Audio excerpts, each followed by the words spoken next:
secret? Kenya's famous distance runners explain why they're still the best. A 100th trophy success, how Egypt's Ahly celebrated their centenary year in style. And why airboarding is taking off in Europe and beyond.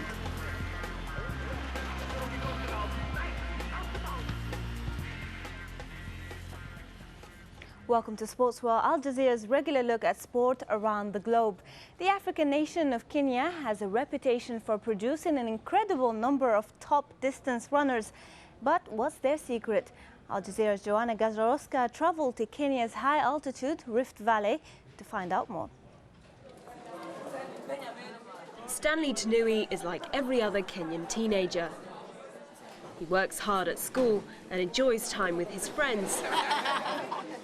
1, 2. But every morning at 6 a.m, this 16-year-old wakes before dawn to run 6 kilometers. It's a small sacrifice to achieve his dream of one day becoming Kenya's greatest runner. I decided to take running because I watch people like Tergat, people like Augustine Choge here. So I took that it's my role model. Of course, I want to build my name all over the country and to be a world champion like Choge Keino, to win medals. Stanley goes to boarding school in the small village of Iten, which lies 2,300 meters above sea level in the Rift Valley, a place known for its outstanding beauty and regarded as the single most concentrated hub of athletic talent anywhere in the world. His school, St. Patrick's, has a reputation for churning out more middle and long-distance runners than any other institution on earth. Their achievements celebrated with plaques, a legacy to inspire the next generation. It's a scene that's repeated up and down the valley every day. As dawn breaks, young athletes set out on the dust tracks into the mountains surrounding the town of Eldoret. At 6:30 in the morning, it's very cold up here. We're about 2,000 metres above sea level and the air is very thin, so it's quite difficult to breathe. But it's already time to start training.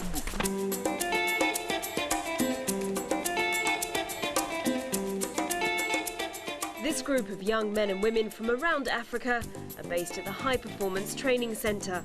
It's the official camp run in conjunction with the international athletic and Olympic bodies. Cleveland, why did you decide to come to the camp? Because of the high altitude training, because in Georgetown it's below sea level, and here the Kenyans have tradition of doing well at these major championships. So my federation, NOC, they had to take it upon themselves, they brought me here. But perhaps the biggest draw of the camp is the man who runs it, Kipchoge Keino, Kenya's first famous runner and two-time Olympic champion. Come this way, I'll take you around. For me, establishing this camp, well, I wanted to pass my experience to the youth of my area, and especially the youth from this area. We started with that house. When I bought this farm, I started with that one, that small house. That little one. And that little one, and then I moved here. Fantastic. Then I moved that end. At every turn, the young runners are met with images of success, from posters of the great man himself You can run with no drugs. to running magazines and newspaper cuttings of their peers' achievements. They can be able to see themselves what they're doing. It's clear failure is simply not an option for these young athletes. The influence of those who've gone before runs deep throughout the region. At the top of the range high-altitude training centre in Iten, 3 young girls dream of glory. Foreign runners pay about $42 to stay in this camp, but these young Kenyan women get the state-of-the-art facilities for free, thanks to Lorna Kiplagat.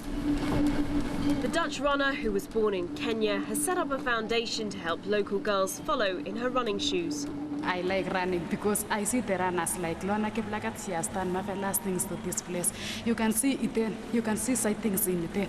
If you move around the Iten or towards Eldoret, you cannot find something like this. And that is what I wanted to be, and that is my ambition. I want to be like Lorna. The camp helped me in everything. Because in the camp, I am over the kits, training kits, shoes, and also these facilities at the gym, I get from the camp free. Also at the camp, when I am at the camp, food I get free. That is because Lorna surrender herself to give to these ladies, the ladies, something for free. Most who go on to glory return to the area to give something back. Further down the valley, perhaps the most famous Kenyan runs his own camp. So we'll start from here. World marathon record holder Paul Tergat trains for 20 kilometres over 6 days a week in the Ngong Hills just outside Nairobi. The beauty of it is that when you are training with the best, the stronger gets even stronger and the weaker gets stronger. So the most important thing that training with the best that you can able to assemble or have together is the best thing. I've never trained as an individual ever in my career, and I feel that training as a group gives me an edge. It gives me an advantage, and also it's going to give an advantage also to the young athletes that we're training together. For years, the World Athletics fraternity has speculated about what gives the Kenyans their special edge. Much has been written about Kenyans running to school as children and even having a genetic advantage, but the truth is much simpler. What about other people from the highest altitude, like Himalayas, Mexico, which are even higher than this place here? It is mental. It is. We have a role model in this area, and they want to imitate that I'm so and so, and they want to do like what Paul Tergat is doing, what Kip Keino was doing, and even when you talk of gene, what about we are all a human being? We have different genes, but ours is not superior or whatever it is than the other people from the other part. Well, I don't believe on those. I believe it is through hard work and mental. Running 3/4 of it is mental. Nowhere is that theory more evident than at the Camerini Stadium, deep in the hills of the Rift Valley. It's an extraordinary sight. Hundreds of young runners training independently without a coach in sight. Well, this may look like a track meet. It's not. It's just a typical day at this local stadium. Most of these athletes here are from high altitude camps. It just goes to show how hard they work every day. And if that's not enough to inspire you, take a look at this view. The stadium is no picture itself.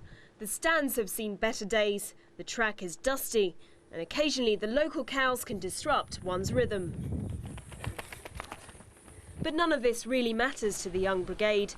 Their idols, the Tergats and other famous names of the Kenyan running scene, have shown them the way. The bright lights of running fame and fortune may be just around the next bend. Money, you'll get it today and tomorrow you might not be having it.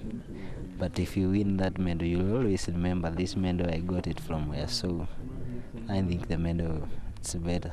What will winning money help you to do here? To sustain my family. Yeah. Good. Yeah, and to see my fellow running, if they can run good, I sponsor them to run very well, like me. So like Paul Tergat? Yeah, of course. Good. I like running.